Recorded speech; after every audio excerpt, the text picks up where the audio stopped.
Sveiki. Šiandien tęsime eksperimentus su sausu ledu ir turime virslegio vožtuvą ir turime litrą vandens, taurę, svarstyklės ir sausą ledą.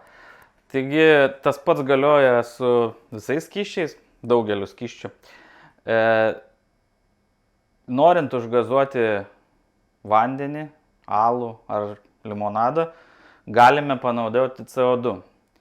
Tik yra įspėjimas, kad tą daryti reikia labai atsargiai, o jeigu nesate įsitikinęs savo skaičiavimais, geriau to nedaryti, nes gali atsitikti sprogimas. Taigi mes apskaičiavome, kad norint užgazuoti vandenį, maždaug 2 tūrio vienetų karbonizacijos lygių, mums reikėtų nepilnai 4 gramų sauso ledo. Todėl šį kartą pabandysim panaudoti mažesnį kiekį saugų ir pasižiūrėti, kaip mums gaunasi. Taigi turim tiesiog paprastą vandenį iš krano butelyje ir dabar pasisversim sauso ledo iki 3 gramų ir pažiūrėsim, kaip tas procesas vyksta. Kadangi sausas ledas yra -79 laipsniai, mes turėsim dvigubą efektą. Reiškia, vandenį ir atšaldysim, ir užgazuosim. Tam, kad karbonizacija vyktų didžiausių lygių, tai yra angliarūgštės įsisotinimas, vyktų greičiausiai temperatūra skysčio turi būti žema arba itin žema. Ką noriu paminėti dėl gazavimo alaus su sausu ledu, tai gali pasireikšti tam tikras šalutinis poveikis, kuris iš tikrųjų per kelias dienas susibalansuoja. Šiuo atveju gazuojant vandenį arba alų su CO2 dujinės fazės iš cilindro mes tiesiog tą procesą įvykdom iš viršaus, leisdami CO2, sukeldami slėgį ir įtirpdindami, arba tiesiog stovint statiškai, arba purtant. Tuo tarpu, kai gazuojame su sausu ledu, įmetam sauso ledo granulę. Granulė sublimuoja iš kietos fazės į dujinę, taip išskirdama CO2. Tačiau šios sublimacijos procese taip pat labai gerai tirpsta būtent anglies rūgštis, angliarūgštė, ko pasekoje alus vos tik užgazuotas, tai yra ką tik užgazuotas su sausu ledu, bus rūgštus. Daug rūgštesnis, nes angliarūgštės kiekis jame bus didelis. Tačiau per kelias dienas šis angliarūgštės kiekis išsiskaido ir pasiekia balansą tokį patį, kaip gazuojant iš CO2 cilindro. Taigi skonis tampa identiškai toks pats. Tiesiog sublimacijos procesas gali sukelti tokį poveikį, kurio galima išsigąsti, kad alus surūgo. Taigi bandom pasisverti 3 gramus ledo.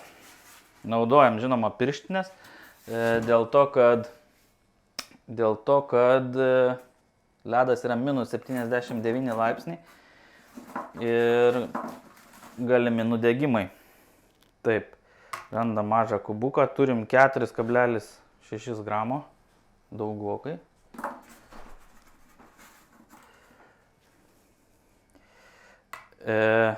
Taip, turim 2,78 gramo ledo.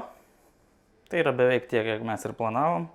Taigi pabandom užgazuoti. Plumpt.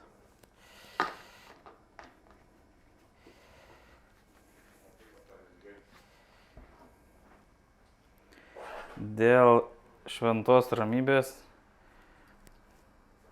galime uždėti ir virslegio vožtuvą.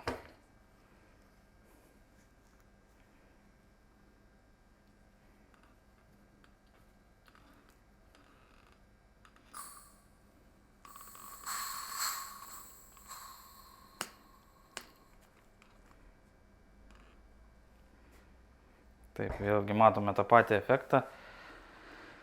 Slėgis kyla.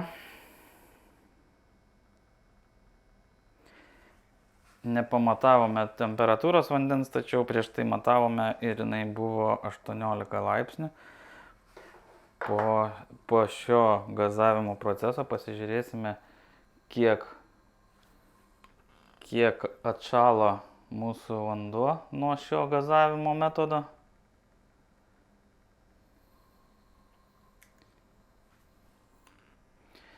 Aš vožtuvą vis prisuku, todėl kad mūsų karbonizacijos lygis turėtų būti šiek tiek aukštesnis negu šito virslėgio rodomi parametrai. Taigi, kad pagreitintume šitą procesą, mes pabandysim jį pakratyti.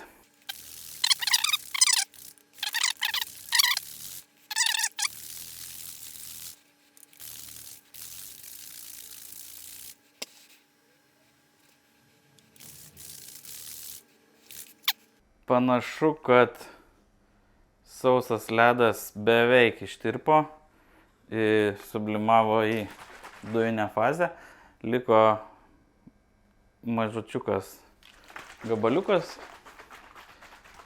ir galime pasižiūrėti, kaip mums pavyko užgazuoti šį vandenį.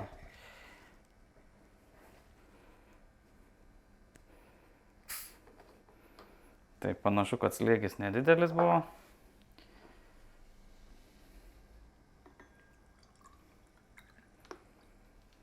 Taip, vanduo yra gazuotas. Puikus gazuotas vanduo. Taigi, eksperimentas pavyko. Beje, taip, vanduo turi šiek tiek rūgštesnį skonį, bet labai neženkliai.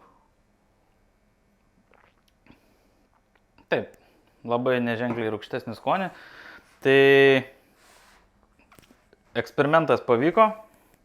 Litrą vandens su nepilnai 3 gramais mums pavyko užgazuoti.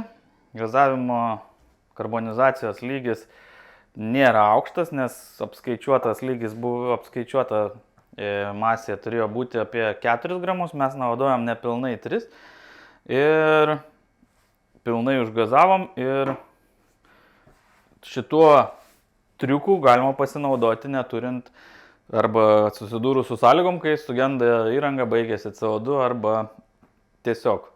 Taigi tiek.